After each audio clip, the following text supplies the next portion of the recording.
Hello everyone, my name is Amar Kumar and you are watching my channel Jai Hind जय Bharat classes. इस channel में आपको class 6 से लेकर क्लास 12 तक के हर एक सब्जेक्ट के हर एक चैप्टर के लेक्चर मिलेंगे।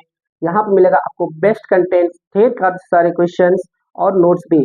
तो मेरे साथ पढ़ना शुरू करो और चलिए एजुकेशन के स्तर को बढ़ाते हैं। हम अभी पढ़ रहे हैं क्लास 10 का इंपॉर्टेंट चैप्टर अर्थमेटिक प्रोग्रेशन, जहाँ पर हमने कुछ बहुत सारे टर्म्स को सीख लिया। लास्ट क्लास में हमने पढ़ा था एन टर्म के बारे में और एन टर्म्स के रिलेटेड क्वेश्चंस रह गए हैं, वो हम आज करेंगे। आज इस क्लास में हम लोग सिर्फ करेंगे एन टर्म के इंपॉर्टेंट क्वेश्चंस और एपी के वो क्वेश्चंस जो कि हर साल बोर्ड एग्जाम में आ रहे हैं, उन कंसेप्ट को उठाएंगे जिस कंसेप्ट से क्वेश्चंस बनते हैं, जिसको आप सीख कर कोई भी क्वेश्चंस आप बना सकते हो। एक कंसेप्ट सीख के 10 क्वेश्चंस बन सकते हैं। आप यहाँ पे 10 क्वेश्चन सीखोगे तो 100 क्वेश्चंस आपसे बन ही जाएंगे डेफिनेटली। तो चलिए क्वेश्चंस करते हैं, क्वेश्चन सॉल्व करते हैं। क्वेश्चंस पहले करेंगे और क्वेश्चन सॉल्व करेंगे। और क्वेश्चंस के लिए मैं सिर्फ 2 मेथड बताऊंगा, 2 स्टेप बताऊंगा, उनको अब याद रखोगे। सारे क्वेश्चंस बन जाने वाले एपी के एन टर्म से। पहला क्वेश्चन है, if sixth term of AP is 19 and 17th term of AP is 41, then find 40th term। ऐसा क्वेश्चन आते रहेगा, ये कंसेप्ट पे क्वेश्चन आपको बार बार आते रहेगा। तो चलिए देखते हैं इसको कैसे बनाना है। मैं आपको सिंपल सी भाषा में बता देता हूँ। आपको 2 इक्वेशन बनाने हैं, 2 इक्वेशन बनाने हैं और सॉल्व करना है। किसी तरह 2 इक्वेशन बनाना है और सॉल्व करना है, दैट्स इट। इक्वेशन आपको बार बार बनाना है। जैसे आपको लिखा हुआ है a6 टर्म का वैल्यू कितना दिया हुआ है 19, तो आप लिख दो a6 इज इक्वल टू 19। आप इसको सॉल्व करो, a plus 5d is equal to 19। अगर यहाँ 6 है तो यहाँ 5 लिखना है, 6 है तो 5 लिखना है, ठीक। उसके बाद देखो आप क्या लिखोगे कि a17 term is equal to 41। तब क्या लिखोगे, a plus 16d is equal to 41। यहाँ 17 है तो 16, 17 है तो 16, दैट्स इट। एक का नाम लिख दो इक्वेशन 1, एक का नाम लिख दो इक्वेशन 2 और सब्ट्रैक्ट कर दो। On subtracting equation 2 equation 1 from 2 में से 1 को घटाना है, ठीक है। फ्रॉम 2, चलिए 2 वाले इक्वेशन को हम रख देते हैं ऊपर में, ठीक, तो रख देंगे ऊपर। चलिए इक्वेशन 2 में क्या लिखा हुआ है, लिखा हुआ है a plus 16d is equal to 41 और फर्स्ट इक्वेशन में लिखा है a plus 5d is equal to 19। Subtract करते हैं, सब्ट्रैक्ट करने में कितना आ रहा है 22, 16d में 5d गया 11d और ये हो गया कैंसिल आउट। इसको यहाँ डायरेक्टली काट देते हैं, 2 बार में कट गया, d इज इक्वल टू कितना आ गया d2। कॉमन डिफरेंस आ गया 2, तो हम क्या निकालेंगे इसके बाद, फर्स्ट टर्म निकालने के लिए इसको यहाँ ले जाके पुट कर दो यूजिंग इक्वेशन 1। यूजिंग इक्वेशन 1 को यूज करते हैं। a plus 5d is equal to कितना लिखा हुआ है 19, d का वैल्यू कितना दिया हुआ है 2, 5 इंटू 2 इज इक्वल टू 19, 5 2 जा 10, 10 उधर जाके क्या हो जाएगा माइनस, इज इक्वल टू कितना हो जाएगा 19 माइनस 10, a का वैल्यू कितना आ गया 9। साथ में क्वेश्चन में क्या बोला है 40 टर्म को भी फाइंड करना है। 40 टर्म कैसे निकालेंगे, 40 टर्म को निकालने के लिए ज्यादा कुछ नहीं करना है, आपको लिखना है कि a40 is equal to a plus 39d। कोई भी क्वेश्चन निकालने के लिए, मतलब कोई भी टर्म्स निकालने के लिए कोई ज्यादा कुछ नहीं करना है कि आपको क्या करना पड़ेगा कि आपको फर्स्ट टर्म और कॉमन डिफरेंस निकालना है, बाकी कोई भी टर्म निकाल सकते हो। फर्स्ट टर्म मेरे पास आ गया कितना, फर्स्ट टर्म आ गया 9 एंड कॉमन डिफरेंस कितना है 2 का।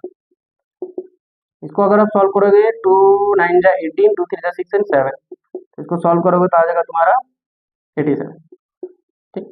चलो तो ये हो गया, ऐसे सॉल्व करना है। बस आपको क्या करना है, इक्वेशन बनाना है, एक इक्वेशन 2 इक्वेशन बनाने हैं और उसको क्या कर देना, सॉल्व कर देना, दैट्स इट। चलिए अगले क्वेश्चन की तरफ चलते हैं। अगर ऐसे आप अगर कंसेप्ट को सीखते हो ना, तो फिर क्वेश्चन कैसे भी देगा बोर्ड एग्जाम में, कैसे भी क्वेश्चन दे, कैसे भी क्वेश्चन दे आपसे बन ही जाएगा।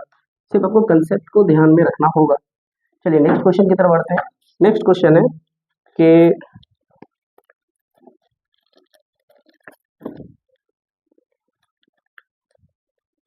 if the fifth term of AP is 31, fifth term of AP is 31 and 25th term is 140 more than 140 more than fifth term, then find tenth term. चल कैसे सॉल्व करेंगे इस क्वेश्चन को? बड़ा ही सिंपल वे में हम लोग सॉल्व कर सकते हैं इस क्वेश्चन को। सबसे हम लोग पहले लिखेंगे, मेरे पास जो दिया हुआ लिखेंगे, फिफ्थ टर्म कितना दिया हुआ है, a fifth is equal to 31, यानी क्वेश्चन हम बना लो a plus 4d is equal to 31। ठीक, इक्वेशन नंबर 1। एंड नेक्स्ट यहाँ से पढ़ो, इसको लिखो, लिखा है 25th term is 140 more than fifth term, यानी कि 25th टर्म एक तरफ लिख लो, एक तरफ लिख दो किसको, फिफ्थ टर्म। ठीक है, ये इसके इक्वल टू तभी लगेगा जब इससे 140 ज्यादा करेंगे तब, ये बड़ा है इससे, तो इसमें 140 इससे ज्यादा करेगा तब इसके बराबर होगा। वही लिखा 140 मोर देन। A25 की जगह क्या लिखना है, ये तो बार बार आप सीख ही लो, तो A25 लिखा तो एक्सपेंड कैसे करोगे, 24, 25 है 24 ऐसे लिख देना। फिर जैसे कि यहाँ पे आप इसको एक्सपेंड कैसे करोगे, A5 क्या लिखोगे, A प्लस 4, इधर का है इधर का है कट जाएगा जब आप इधर लेके आओगे। ठीक है, चलिए A प्लस 4D 24D। ठीक, ये A को इधर ले आएंगे माइनस से बनेगा, 4D को इधर लेंगे माइनस 4D हो जाएगा। भाई यहाँ दिख नहीं रहा, लिख देता हूँ A minus 4D equal to उधर कितना बच जाएगा 24, 140। ए से ए देखो कट जाएगा, 24D में 4D गया तो कितना हो जाएगा, ये बन जाएगा 20 इक्वल टू 140। ये उधर जाके डिवाइड होगा तो मैं यही काट दे रहा हूँ, 7 बार में कट जाएगा, डी इक्वल टू कितना हो जाएगा 7। मेरे पास डी आ गया, ए कैसे निकालेंगे, किसी में जाके क्या कर देना है, पुट कर देना। स्टेप को समझते जाओ, 2 इक्वेशन निकलना है, इसी तरह एलिमिनेट करो। यहाँ तो एलिमिनेट करने का जरूरत ही नहीं पड़ा, तो इसको सॉल्व कर देंगे डायरेक्ट। इक्वेशन बना उसको सॉल्व करो, ये जो दूसरा इक्वेशन बन रहा था उसी को सॉल्व कर, दूसरा इक्वेशन बनाने का जरूरत ही नहीं पड़ा क्योंकि वही सॉल्व होकर आंसर आ गया। इक्वेशन नंबर 1 में यूज कर ले रहे हैं, ए प्लस 4 इंटू डी का value 7, A plus 4 into 7 is equal to 31, A plus 28 is equal to 31 to 31 minus 28 is equal to 3। अब मुझे फर्स्ट टर्म पता चल गया, कॉमन डिफरेंस पता चल गया, तो कोई सा भी टर्म हम लोग निकाल सकते हैं। 10th टर्म निकालना है तो 10th टर्म कैसे निकालोगे, लिख दोगे a प्लस 9d, ए की जगह पे कितना आया 3, 9d की जगह कितना आया 7, 9 7 जा 63, ये हो गया 66, दैट्स इट आंसर। तो इस तरह से आपको क्या करना है, इक्वेशन बनाने हैं और क्या करना है, सॉल्व कर देना है। इक्वेशन बनाओ सॉल्व करो, इक्वेशन बनाओ सॉल्व करो, बस। सम वाले क्वेश्चन भी आते हैं, मैं आपको एक सम वाला क्वेश्चन देता हूँ, इसको आप ट्राई करना, अगर आपसे बनेगा तो वीडियो पॉज करके आप इसको ट्राई करके बताना और आंसर करके बताना। Sum of the sum of fourth and eight term, sum of fourth and eight term of AP is 24 and sum of 6 and 10 term is 34 and sum of 6th and 10th term is 34, then find A and D, first term and common difference को आपको पता करना है। Solve करने के लिए क्या करना पड़ेगा, इक्वेशन लिखना पड़ेगा। फोर्थ और एट तक का सम बोल रहा है, सम तो लिख लो, A4 और A8 दोनों को क्या करना है, सम करना है। किसके बराबर करना है, सम करने पर 24 के बराबर आना चाहिए, दोनों को सम करके किसके बराबर आना चाहिए, 24 के बराबर आना चाहिए। A4 को कैसे एक्सपेंड करेंगे, लिखेंगे A प्लस 3D, A8 को कैसे लिखोगे आप, लिखोगे A प्लस 7D, किसके बराबर आना चाहिए, 24 के बराबर आना चाहिए।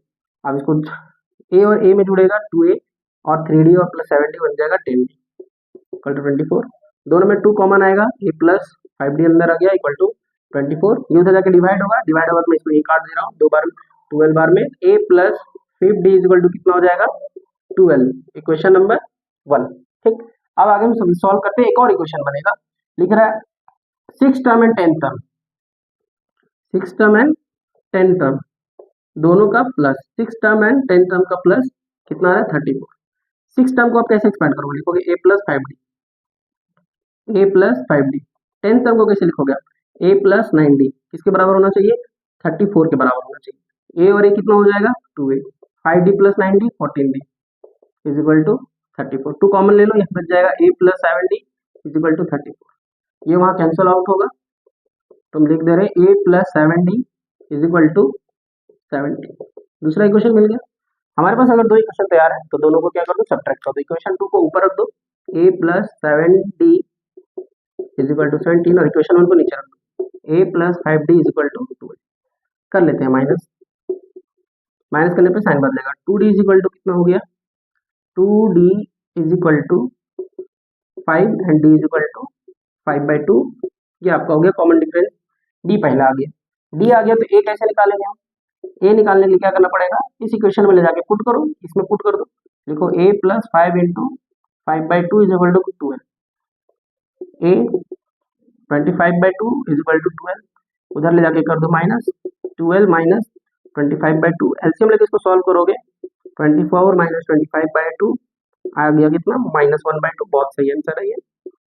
जरूरी नहीं आंसर सिर्फ इंटीजर में है, फ्रैक्शन में भी आ सकता है, ठीक है। तो डरना नहीं इन तरह के क्वेश्चन को, आपको क्या करना है, किसी तरह इक्वेशन बनाना है, जो बोल रहा है जोड़ के इतना आ रहा है तो लिख दिए इक्वेशन में, जोड़ के फिर उतना आ रहा है लिख दिए इक्वेशन में, उसे एक्सपेंड कर दो, 4 को लिखो a+3d, 8 को लिखो a+7d, 6 को लिखो a+5d, 10 को लिखो a+9d, a और d को a और a से जोड़ो, d को d से जोड़ो, इक्वेशन मिल गया, 2 इक्वेशन मिल गया। तो लीनियर इक्वेशन 2 वेरिएबल में एलिमिनेशन आपने पढ़ा है, घटा दो, सॉल्व करके a और d निकल जाएगा, और क्वेश्चन में कुछ है ही नहीं।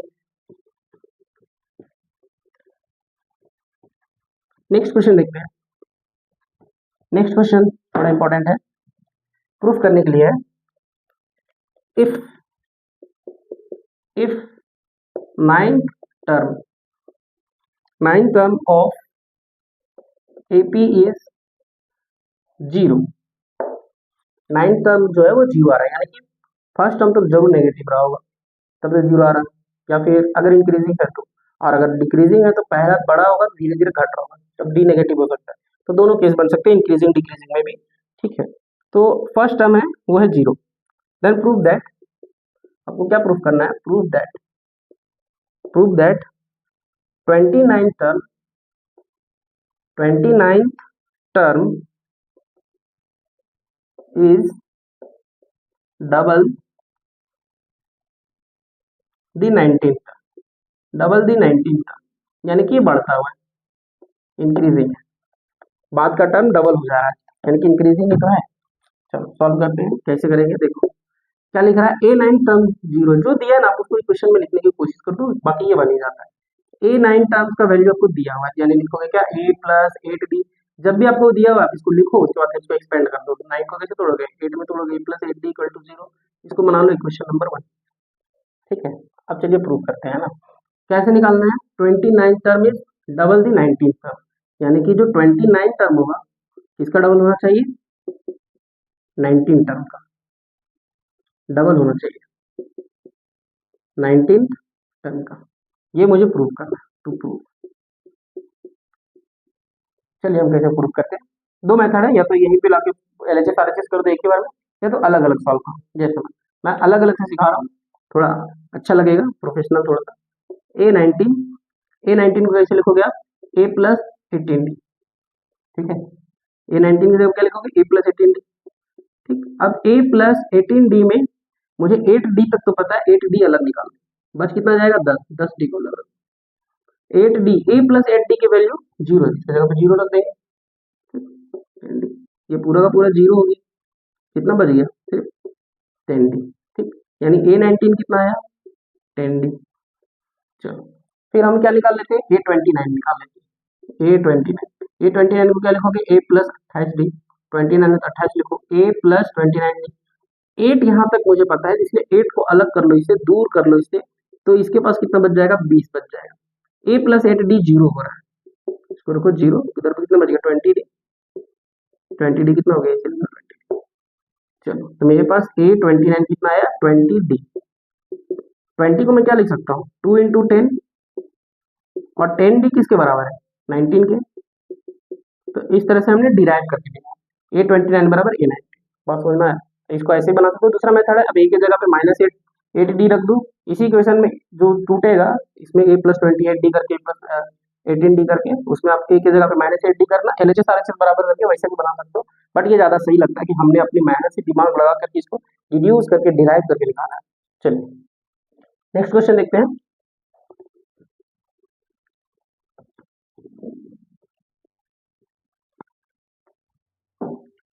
नेक्स्ट क्वेश्चन बहुत अच्छा होगा, इस तरह का क्वेश्चन एनसीईआरटी का है, ये एनसीईआरटी का ही क्वेश्चन है। How many multiples of 4 lie between 10 and 25, how many, 4 का पहाड़ आता है भाई, हाँ भाई, how many multiples how many multiples of 4 lies between 10 and 250। आपको बताना है 10 और 250 के बीच में कितने नंबर है जो 4 के पहाड़ में कटते हैं। ठीक है, चलो देखते हैं। 10 तो नहीं जा रहा, आपको इसका क्या करना है, आपको पहले एक एपी तैयार करना पड़ेगा। 10 तो नहीं जा रहा पहला टर्म, तो कौन जाएगा, 12 ही जाएगा। 10 नहीं जाएगा, 11 नहीं जाएगा, 12 जाएगा। शुरुआत 12 से होगी। फिर उसके बाद कौन जाएगा, 16। फिर कौन जाएगा, 20। ठीक है, और 24। इस तरह से जाते जाते जाते जाते 250 तक पहुंचेंगे। लेकिन पहले देख लो 250 आएगा कि नहीं आएगा। अगर आप 250 को डिवाइड करोगे 4 से तो ये कटेगा नहीं, 2 बच जाएगा। 2 बच जाएगा मतलब यहाँ 2 माइनस कर लो। ठीक है, डिवाइड कर लेना है, जिसका टेबल से चेक करने वाले उसको डिवाइड कर लो, जो रिमाइंडर बच जाएगा माइनस कर लो। ठीक है, यानी लास्ट कहाँ तक जाने वाला है, 248। ठीक, अब कितने सारे हैं यहाँ पे, ये इस एपी में मुझे जब पूरा किनारा एंड पता है ना, जब भी एंड पता हो तो आप क्या कर लेना, आपको इतना आसान है कि अगर आपको जब भी एंड पता है तो आप बता सकते हो कि यहाँ पे कितने सारे लोग, शुरुआत पता है लास्ट पता है तो आप एंड यहाँ पे कितने सारे लोग आएंगे सब आप बता सकते हो। लिख लो, मुझे लास्ट पता है A19, लास्ट में क्या आ रहा है मुझे पता है A nth टर्म, वो पता है 240। कितना नंबर में आ रहा है मुझे नहीं पता, और जितना नंबर में आ रहा है उतने ही लोग तो होंगे। जैसे पहला नंबर है पहला लोग, दूसरा नंबर में आ रहा है दूसरा लोग, समझ में आया, तो उतने सारे लोग होंगे। अगर ये 3 नंबर तक आए तो उससे ये टोटल मिला के 3 लोग हैं। यहाँ जो 10वां टर्म में आएगा तो टोटल 10 लोग होंगे। तो जितना नंबर में आएगा उतने लोग हैं, और जितने लोग हैं उतने 4 से डिवाइड होते हैं। तो A प्लस 90 इसको एक्सप्लेन क्या कर दो, इसको एक्सपेंड कर दो। A plus n-1 into D बराबर 248। ठीक, अब ये n-1 इंटू डी है, तो यहाँ पे जो जो हमको वैल्यू पता है A plus n-1 into D, उसका वैल्यू यहाँ बैठा दो। ये होता है मेरा पहला टर्म। तो A का वैल्यू 12, n-1, डी का वैल्यू कितना है, माइनस करो 4 मिलेगा आपको। बस इक्वेशन को आप सॉल्व कर दो। ये पहले जाएगा माइनस होने, n-1 इंटू 4, 248 में क्या माइनस करना है, 12। n-1 ये माइनस होगा कितना होगा, 236। ये 4 है, नीचे जाके क्या हो जाएगा, divide. n-1 is equal to 59 आएगा आंसर। ठीक है, इसको डिवाइड करोगे तो 59 आएगा, ये माइनस उधर जाके क्या हो जाएगा, plus n is equal to 59 plus 1, यानी कि 10 से लेकर 250 के बीच में टोटल 60 ऐसे लोग हैं जो 4 का टेबल में जाने वाले हैं। ठीक है, तो ऐसे क्वेश्चन आप बना सकते हो। 10 का टेबल, 20 का टेबल, 40 का टेबल, 4 का टेबल, 3 का टेबल, 2 का टेबल, ढेर सारे क्वेश्चन बनेगा। 10, 15, 20 कैसे भी क्वेश्चन बनेगा। कंसेप्ट यही है कि आपको बस इस तरह से ही बनाना पड़ेगा। आपको शुरुआत पता करना पड़ेगा, शुरुआत कहाँ से हो रहा है 10 और 250 के बीच में, और खत्म कहाँ हो रहा है 250 में। जब 250 ही कट रहा है उससे पहले कोई और नहीं कट रहा होगा, उससे पहले वाला ध्यान देना। ठीक है, और उन दोनों के बीच में जो होगा वो सारे नंबर निकल जाएंगे, क्योंकि मुझे सबसे लास्ट पता है और शुरुआत भी पता है। ठीक है, तो ऐसे आराम से बन जाते हैं इस तरह के क्वेश्चन। नेक्स्ट क्वेश्चन देखते हैं।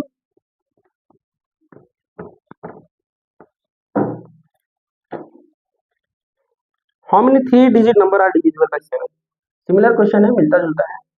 How many 3 digit number, 3 digits number are divisible by 7? 3 digit वाले नंबर कितने हैं जो 7 से डिवाइड होंगे। हमको पता है 3 डिजिट का नंबर कहाँ कहाँ तक स्टार्ट होता है, हमें पता है 100 से स्टार्ट होता है, और एंड कहाँ तक होता है 999। Smallest 3 digit number 100, largest 3 digit number 999। ठीक, चलो अब इसके बीच में देखते हैं कौन कौन जो है स्टार्ट होगा। आप इसको डिवाइड करके देखना, ये नहीं कटेगा तो 100 नहीं जाएगा, 101 नहीं जाएगा, 102 नहीं जाएगा, 103 नहीं जाएगा, 105 नहीं जाएगा। हमें शुरुआत पता करना होगा कि 100 तो नहीं जा रहा सबके टेबल में, कौन जाने वाला है, तो 105 ही जाएगा शुरुआत में।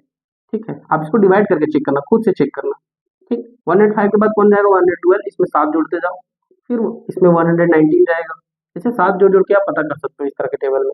ठीक, पीछे से इधर पता करने के लिए क्या करना पड़ेगा, आपको डिवाइड ही करना पड़ेगा।